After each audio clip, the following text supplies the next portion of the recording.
Hello friends, welcome to the Museo Camera, the Center for the Photographic Arts. Museo Camera is one of the most unique places in Southeast Asia which houses the history of photography, art galleries and dark rooms for practitioners. Today we are going to be talking to three practitioners, Ashish Chawla, Dinesh Khanna and Sandeep Bali, and listening to their story of photography and its journey, and how they migrated and their journey from silver grains into pixels and today's megapixels. Welcome to Museo.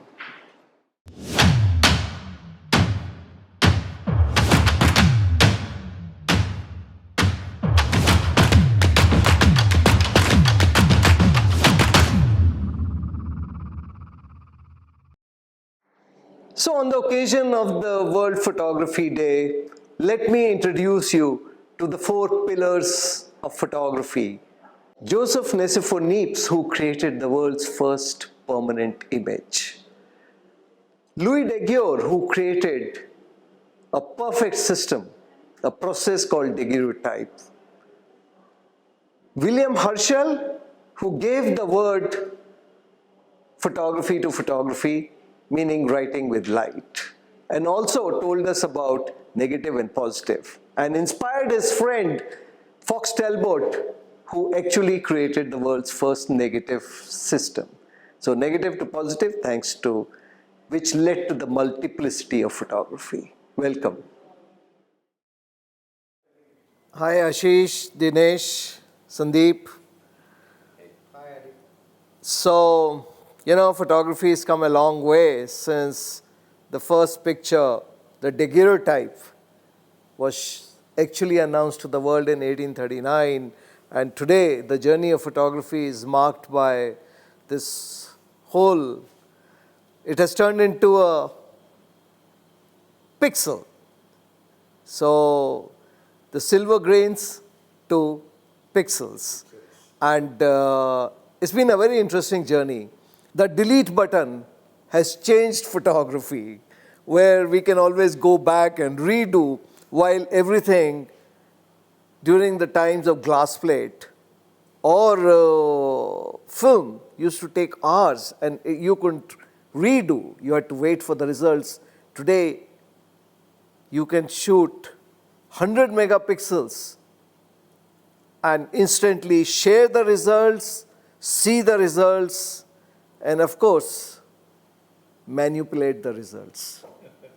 So Ashish, I'm going to ask you first is, how do you think the history of photography and the practitioners, how have they evolved and adapted themselves and ever-changing technology, and how it has actually influenced you?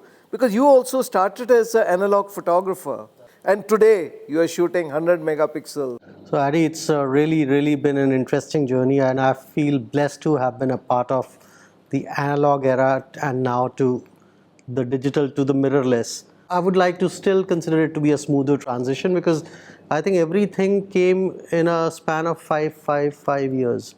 Like when I started out back in 95, I would shoot with a camera and I would have to wind the film, and it was manual focus, and eventually I got another camera which would do autofocus and wind in itself, and then eventually comes the digital ones, and suddenly you can see the image behind. Unlike earlier, where you would send out your film and wait for a day or two, biting your nails, not knowing what to expect, if the exposures were right or not, and it was like you would say your prayers whenever you'd send the roll out and hope for the best. Unlike then to now, you know exactly what you're looking at, and you become point A to Z in terms of the output of the imagery. Unlike earlier, where you would give away your images and you would be at the mercy of the publisher, how they would print it, what colors would come out. So it's been a great transition, and I feel lucky to have seen it all so far. But don't you think when you created an analog image, the kind of effort you put into that image, do you feel cheated today? That anybody can do it? Or you can do it so easily? I feel the skill factor has kind of been taken away by technology. Compromised? Well, to some extent, yes, because a lot of youngsters feel, because they're like born in the digital era, and for them it's like this is the way to be done. While they not realize that you could, and they'll depend on Photoshops and filters, etc. And also the camera is doing most of your work. While you had to be careful about your exposure values, and you had limited ISO back in the days. I mean, up to 400 ISO is what we would shoot at. Unlike now, you're talking in lakhs and thousands of ISO, and you could shoot in any given light situation. We had to get our light right. So I do feel that with analog, it requires a lot of skill and lot of presumption, lot of science. So, do you miss that? I honestly, I don't really miss it, but I do romanticize about it. I mean, that was a great time. This is a great time. I mean, I had a dark room, and I would process and print my pictures. Now I have the dark room on my table. I enjoy the control, and I've considered myself as a visual image maker and not a craftsman, to say so. So for me, end of the day, what matters is the image that I'm creating. So I would say I've been pretty comfortable adapting to different changes that the camera technology has gone through. So, that's a very interesting topic when the dark room turns into light room. That's right. So, Dinesh, your journey has been very interesting because we probably come from the same time. Same antiquity. Yes. Don't you feel we are extremely blessed and lucky to have experienced this transition from analog to digital? Actually, the way I see it really is that photography, amongst all the art forms, probably has been the most technology affected art form. So whether it was from glass plate, like you said, or from daguerreotype, the glass plate, to 8 by 10s, to 4 by 5s, to 120s, to DSLRs, each time some new technology came up for creating images, I think it also affected how photographers dealt with photography and how they worked with photography. So as far as that is concerned, I think it's a very transition led kind of a art form. Where I think you and I have been really lucky is that we've actually straddled equally almost two very different kind of eras of photography. There's something very interesting. Someone said the other day that analog photography was about the PCBM of photography. Now, if you remember in school, we used to have either the science stream or the humanities. And the way he said PCBM was the physics. As a photographer in the analog era, you had to learn the physics of light, the chemistry of film, the biology of human beings, and the maths of exposure, right? Each of these had to be mastered, understood, and then applied.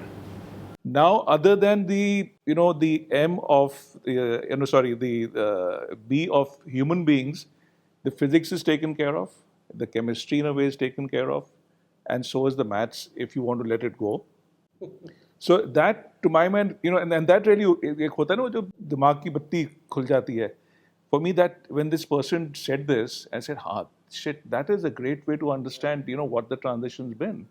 Because I suddenly, if I don't want to, I don't need to be bothered about the physics of light, which I think is a great loss, by the way, because if for any photographer to be aware and acutely aware of light and what it does to surfaces, to faces, to circumstances, to situations, because the same thing, for instance, changes entirely depending on how you light it or what time of day or night you photograph it. Uh, and I think that is something which came from being, light sensitive and being analog sensitive, because you had to get everything perfectly right before you press the shutter. That with analog, all your preparation, all your experience, all your knowledge came together to make the picture before you took it. Whereas now, it doesn't end there. It can continue because there's the Photoshop, there's Lightroom. You don't even need to go to the computer. Your phone has all this of the apps now. And I am a photography buff. As far as I'm concerned, I'm more interested in the picture, and I am more interested in what the photograph will look like according to what I want it to be. So whether I was shooting on transparency earlier or black and white film earlier, or whether I'm shooting with my phone camera or with a digital, any DSLR or mirrorless camera today. So to that extent, I look at this as a big boon, because any new technology, any new development helps me make the picture more in tune with my mind and my heart rather than what my camera wants it to be or what the pain of making the picture or to be. But yes, I definitely feel blessed for the fact that one has lived in that era, because it's honed my eye. While I was learning the physics of light, while I was learning the chemistry of film, while I was learning the mathematics of exposure, in that time, my eye got sharpened. My sense of what is a good photograph for me was tuned up. And I think that is where, because today you buy a camera, whichever it might be, a mirrorless or DSLR or phone camera, ho, the fact that you can put it on and the camera will shoot a competent picture for you, I think for a lot of people it makes them complacent and they are not able to go through the grind of understanding what is a great photograph and how to produce it. So that's a huge shift between analog and digital. So photography was a huge art and a craft. But today, the craft bit is slipping away slightly. So it's timeless in a way. One thing which Dinesh said, Sandeep, is about the idea of pre-visualization, which was there in our time. Now, you do a lot of work with people, places, and I see beautiful black and white prints.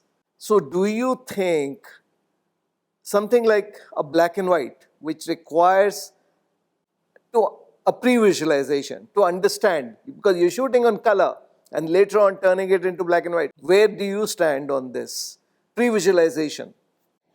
Actually, you have touched a very pertinent point here.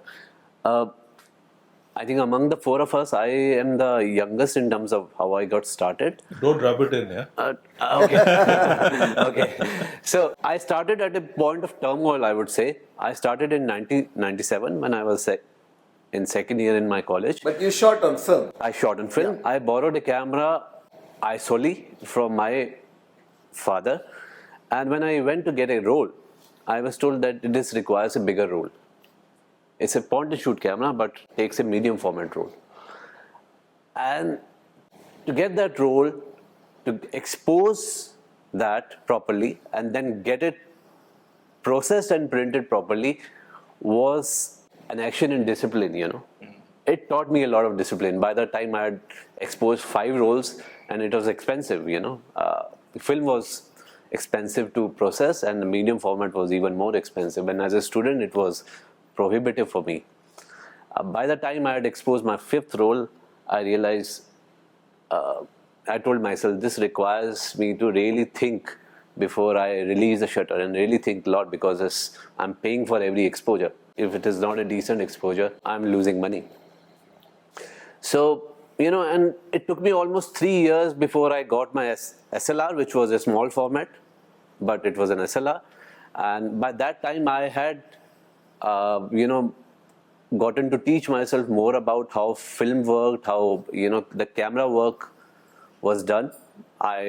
Fortunately, I was doing my master's in archaeology, so I had a few papers in photography. There also, we were shown a view camera.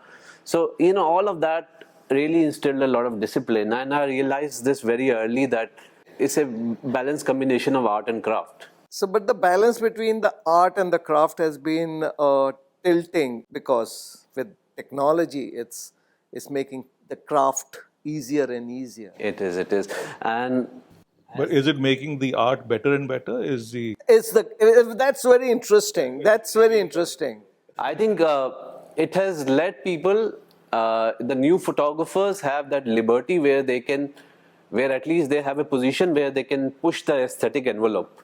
Whether we do it or not is another question. But because the technology has become so accommodating in a sense, you could concentrate more on the aesthetic part of it. Accommodating or manipulative? I would say accommodating, because I came from a point where you had to learn everything, and in between I was shooting on film and scanning film. I was working for auction houses, so they would tell me, "Aap film pe shoot karo, but we need digital files which need to be scanned on Epson scanners." So that was again punishing phase in between. There was a time when photography stood for truth. Analog was truth. And today, digital is a suspect. It is, but I think we were retouching photos of Maharajas also on glass plates. Not retouching has always been there, but not manipulating. So that's very But I interesting. think I would agree with Addy there. It's and which actually I don't even see it really as a negative, but except as long as you're aware of it. Photography was seen as the truth medium earlier. I mean, when you see the picture, you say, ये fake तो नहीं है. Today you see something unusual and your mind goes into that direction first. I think the limitation of the medium back then also gave more soul to the images, simply because it was more you than the piece of equipment that you were holding creating that picture. Like for me, when I look back at photography, there's 8x10, there's 4x5, there's medium format, there's 35 mm. So the whole sensibility of image making, somebody who's shooting on a large format, say a 4x5 or 8x10, his style would be defined by that camera. So there was a connect. You could look at a person's priorities, person's style through the camera of choice he would pick up. Like if I had to shoot on a large format, I can't afford to have my subject running around. So that's why the static portrait that used to happen in the past was because you had to manually look through and make sure your focus is in order. So that also created a certain look in that photographer's work versus me picking up a DSLR and shooting around in a lighter camera, running around with the model and shooting. So that's a different sensibility. So each photographer had a choice of camera which also reflected in their work visually. Unlike now, where my largest format is almost a DSLR, and I can shoot around, running around. So everyone's equal in that way. Yeah, so it takes So away that's that. a very interesting point is, has the style been compromised and art been enhanced?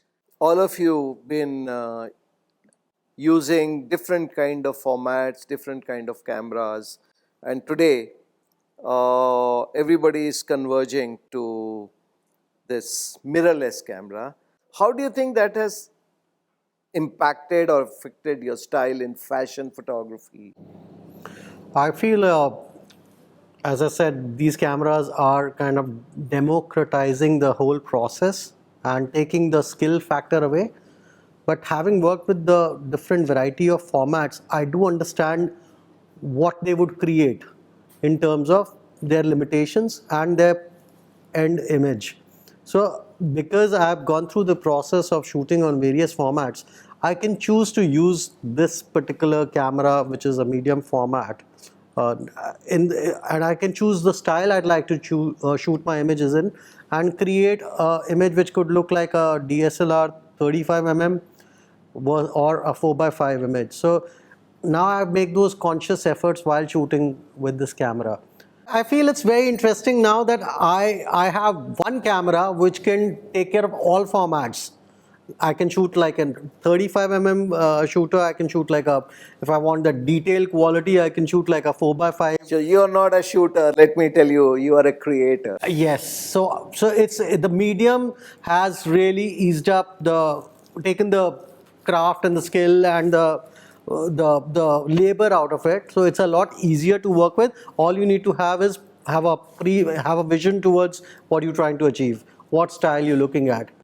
So, but that opens up a very interesting question. You said democratization, but you are open to mistakes now which can be corrected in the post. I guess the consciousness is a lot more now, considering that you know that you could correct mistakes and you are devoid of mistakes. That is the biggest challenge. That how do you create images and look that which look kind of have that human error in them.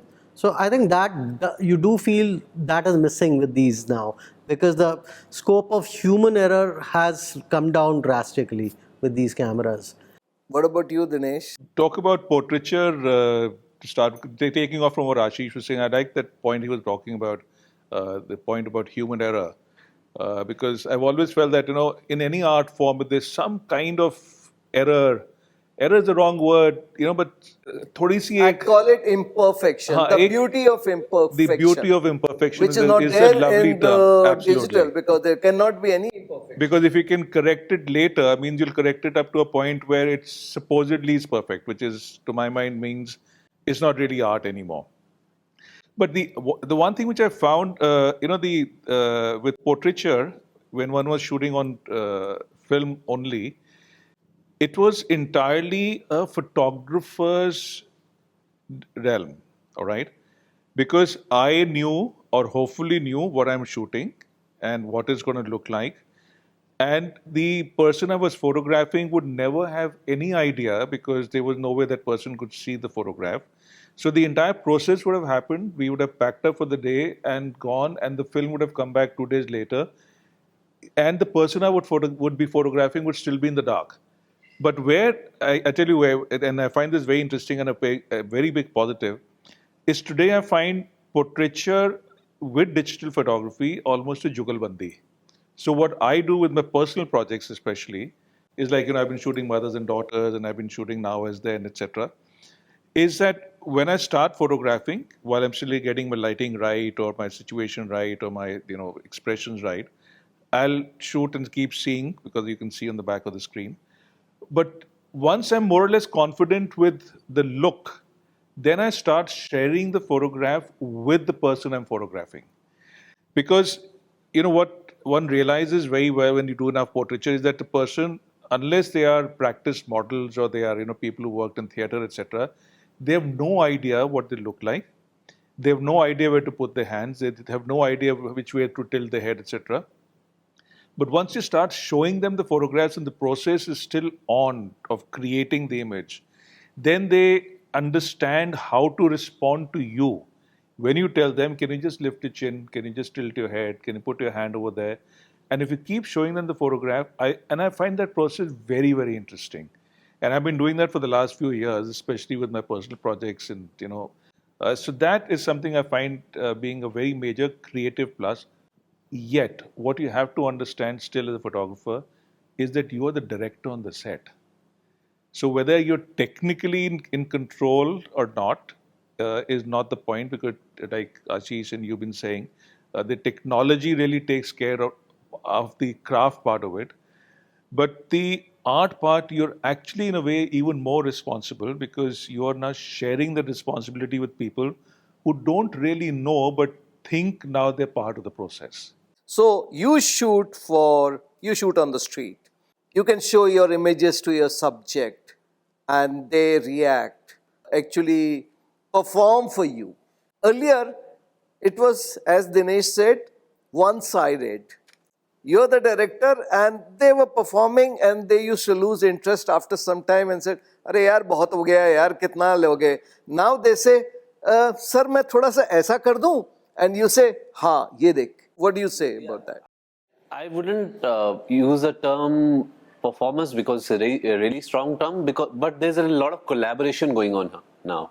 So which means people are looking at visuals, but I think in whole of this, what sometimes goes missing, which Ashish had outlined, is the scope for serendipity. In film, we had this scope for serendipity. You would be ready and some magic would happen and you would capture it at the right moment. Now, I sometimes feel that it's a typical classic case of over control in a way. You have a lot of control, but in all that control, that room for some interesting accidents is kind of, that chance goes down. Today, your mirrorless camera, which is shooting at 100 megapixels and continuous burst mode, do you think what Cartier-Bresson said, About the decisive the moment. decisive moment, can that happen? Because you are shooting on you've seen the whole thing and you see it and then you pick up the right frame and then so the selection process has actually gone down to the technology now. How is decisive moment in street photography, which is very important, is actually panning out? It is. I think the scope of it has got reduced, but at the same time, I think is now up to the individual photographer to really, look deeply at their process and see what they are trying to do. Nothing more, nothing less. Now we were talking about the medium getting democratized, and I now feel a lot of people who have, because I don't consider myself, because I'm largely self-trained, I meet a lot of people now, very interesting people who have come from different areas, different enterprises, and become photographers. But they have become interesting photographers because some of them are hardcore researchers. So someone might be just working with amphibians, looking at frogs. They are hardcore researchers, but they are now also doing photography. And I feel that's one of the great things about digital photography. It has let a lot of people who would have never ventured in the analog era to get into photography now take up photography in a very passionate and serious manner. But I still miss the magic. The magic was the dark room, the uncertainty, and the discipline. Because the digital card actually encourages you to shoot lot more. I use the word promiscuous. It makes you promiscuous, actually. Lot more than, and then you are actually spending 1 hour or ages on your delete button, deleting images, and later on manipulating the rest. Well, I would say now we've come full circle. Like earlier, if there was magic, it ended on a semicircle. Now we've got full circle. It has liberated us greatly in terms of using the technology. You have the choice. You don't want to look through the viewfinder, don't look at the back of the screen, you can do that. You'll never do it because you're still tempted to see your image. So I think it's like a full circle where you have the creative control from A to Z. And also the fact there is a term called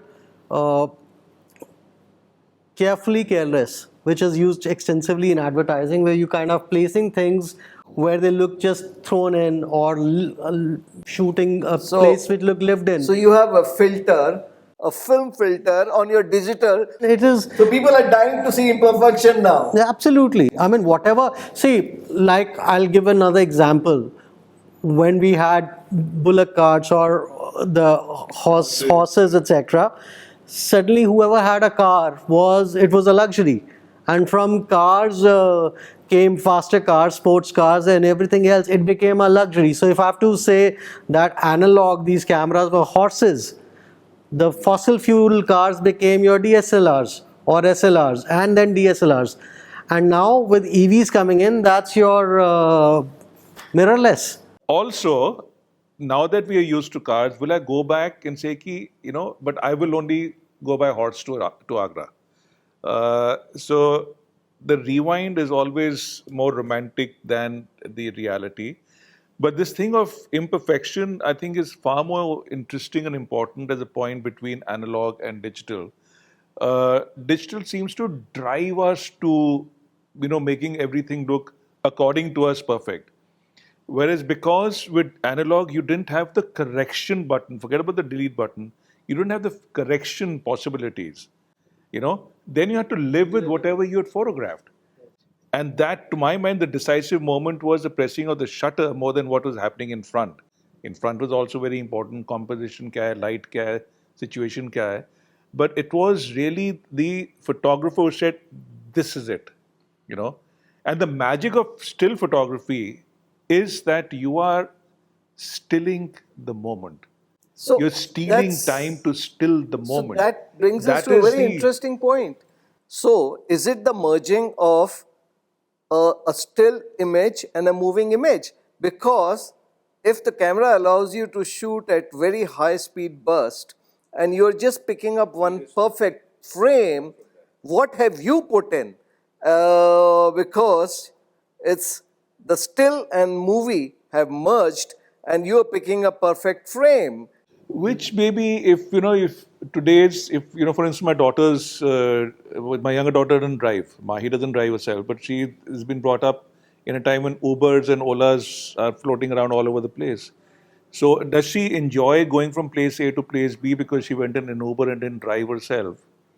Uh, as far as she's concerned, where she went was more important. How she got there is not the point. So are you meaning to say in today's technology, decisive movement is out? Today's technology is making the control of the individual less and less important physically, but at least hypothetically, the creative control of the person more and more important. Uh, the other point, which we probably might be talking about later, is because today there's so many more people who are able to do photography. In a way, the competitiveness is much higher. For my photograph to be noticed and get more likes, for instance, on Instagram, which I know you hate to talk about, but if I am 25 years old and that becomes my standard, कि मेरे को कितने like मिले और उसको कितने मिले हैं, that probably pushes me to make my pictures better according to me. Technical control की ज़रूरत ही नहीं है. The camera is helping me take the pictures. But what I'm doing in terms of composition, what I'm doing in terms of the moment, all those I'm becoming more and more aware of. So I think there is also an entire generation and therefore thinking shift which has happened, which maybe people like us will not be fully able to understand. Uh, Having this conversation with a 25-year-old might who's never experienced horse riding or analog photography uh, will say, I don't know what the hell you guys are talking about. And I come across that quite a bit because when one's teaching photography, I've seen that blank glazed look in the eyes of young people when you say, "Yeah, you don't know the magic of print." They don't know what a print is. They've never So the experienced it. physicality of the Yeah, their photography is not photography, there. unless you made a print, is uh, so it's a continuing circle and cycle really. So do you miss the physicality of the photography? I do it all the time. And just to add to what Dinesh had said, when we were working with film, more often than not, we always knew the final result. Not only a print, it would be a print, but also how it would look. The whole process was clear. With digital, I think after you have shot the image in the camera, there are so many options available now that it can be overwhelming a lot of times. And I think so in those limitations of film, there was a lot of liberation also. You knew this is what you could do, and you had to do all your creative work within those limits. Now there are no limits as far as post is concerned, and that is a very intimidating arena for me. But if I may just add to that point, because I think that's a very interesting thing which Sandeep is saying, is that earlier the limitation and the pushing came from you. You challenged yourself every time you were making a photograph because it was you who had to understand the technology, the physics, the chemistry, the light, the composition, the exposure to make that perfect picture because that was it. You couldn't do anything with it after that. Today, the pressures are external. Will my photograph look really good unless I do this or I add that or. And then I'm looking really at the work of 100 other photographers to see कि वो क्या कर रहे हैं जिससे कि मेरी photo comparatively अच्छी लग रही है कि नहीं लग रही है. Whereas earlier the challenge was almost entirely with yourself. I never shot anything above 100 ISO, 100 ASA. Today's generation says ISO, ASA.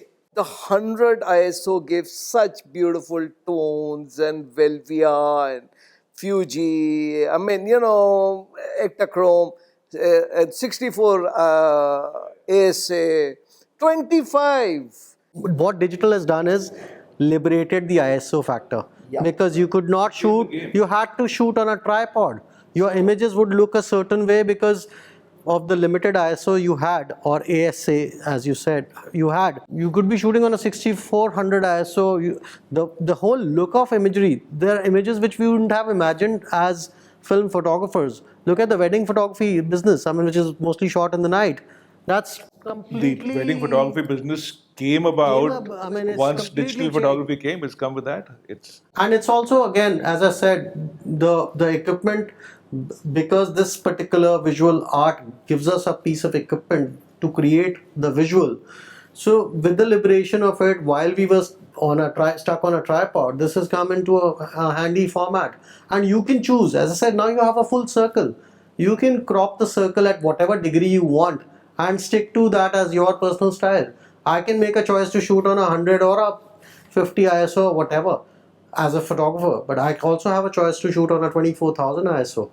So I used to say always the story of photography is from silver grains to pixels and noise. The noise is almost disappearing. Absolutely. And the technology is taking. Absolutely. So it's very interesting how technology has evolved, and this whole story of ISO, pixels and no noise at 6400. Today you require less lights and the technology is allowing you to shoot at 6400. So what do you have to say about that, Dinesh? Well, to start with, I must say that my favorite film used to be Fujichrome Velvia, which was rated at 50 ASA. All right. Which meant that, I'm more of a street photographer at that time, and I used to shoot in the narrow lanes of Banaras and Pushkar and what have you. So you can imagine the kind of shutter speed and aperture that I was shooting at. So that is as far as film is concerned. So one has to be very, very careful about the ISO and to make sure that your images look perfectly smooth and there was no problems in terms of grain. So there was no noise in the picture, was something which was very important for us as photographers. Today, because there's no noise in the picture, because the ISO can go up to 6400 and even more, but what has happened is that the noise is outside. There's a lot more noise because there's so many more photographs being created by so many more photographers that we have to worry about the noise outside. Earlier we were worrying about the noise in the frame. Now we're worrying about the noise outside the frame. Very interesting. So chalo. I think aesthetically, what a capability to use higher ISO has enabled someone like me is to really shoot at, ungodly hours. You can really shoot into the night, whereas with film you would never imagine that without a flash. And then you can shoot in ambient light now at any point of the day or the night. I feel it's been extremely liberating, because if you think about camera as not as a piece of equipment, but if you think of it as an extension to your eye, now the new technology enables us to be able to see things that we'll see with our naked eye, which was not possible with the limitation of 100 or a 400 ISO earlier, right? So if I'm stepping out in the night, I still see whatever little light is there. So I'm able to shoot that through this camera, which is great. I feel that's... what I call the history of photography is also the history of, as defined by changing viewfinders. How we looked at, then looked through, and today's technology allows you to just simply flip the screen and shoot while you're looking at the actual event unfolding in front of you, which you could not do. Well, as I said, it's very liberating. I love the new technology, because earlier with your twin lens camera, people would shoot through their waist. And now I have the option to either look through the camera or shoot through my waist, because you can flip the screen, you can turn it around, you can do so much. So I think, as I said, this is like a full circle. It gives me the choice to make it work like a twin lens camera or a DSLR or a large format. So I think it's all very good. It's way forward. Where I understand what Ashish is saying, but then he's about 30 years younger than me, so I can understand his enthusiasm for this. शायद और होगा 40 कितना 24 साल का है ना अभी तो I वैसे was born yesterday, actually. born yesterday sound more appropriate actually. No, the point I would like to make here is that there's a certain thing which I एक word मेरे को बहुत अच्छा लगता है, ठहराव. 4x5 camera, film, analog, viewfinders, which was a bit more difficult, instilled ठहराव in you as a photographer, which meant that and it's just not कि you became slow, but it was just that you were more careful, you were more considerate, you were more involved. जो वो ठहराव जो है, वो picture बनाने में और पिक्चर देखने में दोनों में खत्म हो रहा है. And that is something which at 64 I think I should be allowed to lament. A 24-year-old might not think so. I would say, Mirrorless has given the solution to one of the critical problems that I have faced with digital, which is you shoot crazily. With Mirrorless, what you see is what you get, if I may use that term. And that has actually helped me to shoot less, but shoot more accurately and critically. Whereas when I graduated to a DSLR, I was grappling with that problem. You're shooting crazily because, you have a card now. And with mirrorless, I have gone in a way, not to analog, but the same discipline in such a way, because I'm seeing before I'm releasing the shutter, unless I'm using a flash. So I'm with mirrorless shooting lesser than what I was shooting with a DSLR, which for me is a great thing. I think I see that in myself too. The mirrorless is a different kind of engagement than the DSLR, which maybe also had to do with the time when the technology was changing, because we also respond to technology and then we get used to technology that becomes a part of us and our way of making pictures. So it's all very interesting actually. As long as photography is alive and well, as far as I'm concerned, that's great. So thank you. It's been a great session, and we can continue this. There's so many things to talk about. Thanks to you. No, there is. So as I said, Museo Camera celebrates the historicity of photography. It's how it evolved, the art and the craft, and that's what interests me a lot.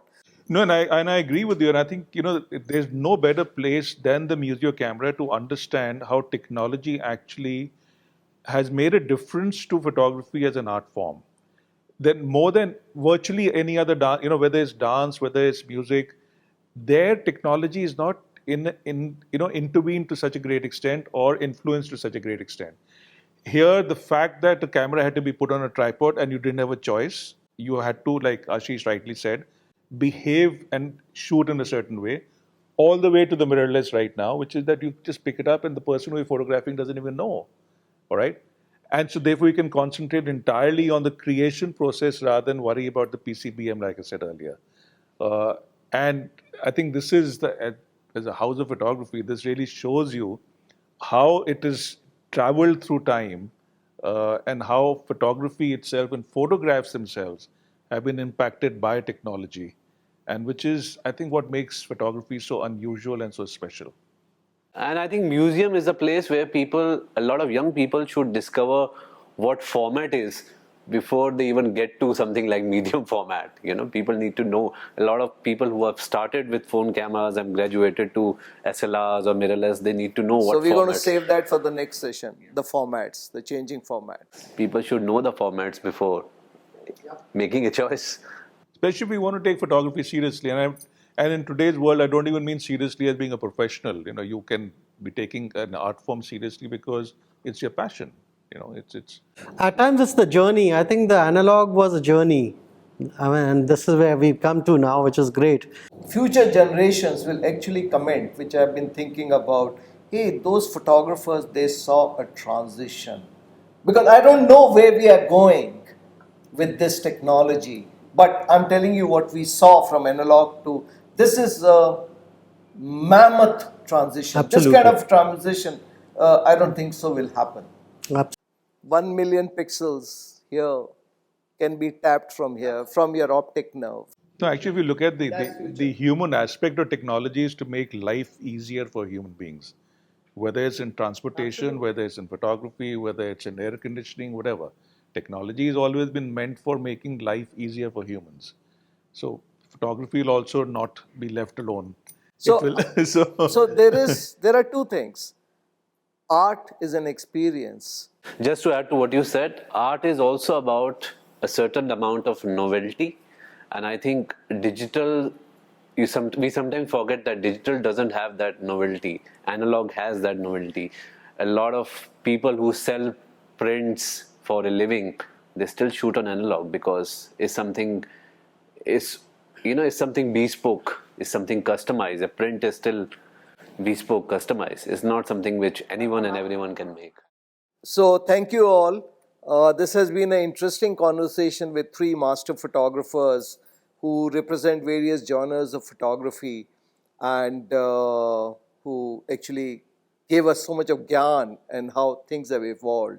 So Museo Camera is all about the history of photography, the historicity of photography, and the evolution of this art and craft. And we look forward to connecting with you again in near future on many such discussions. Thank you very much.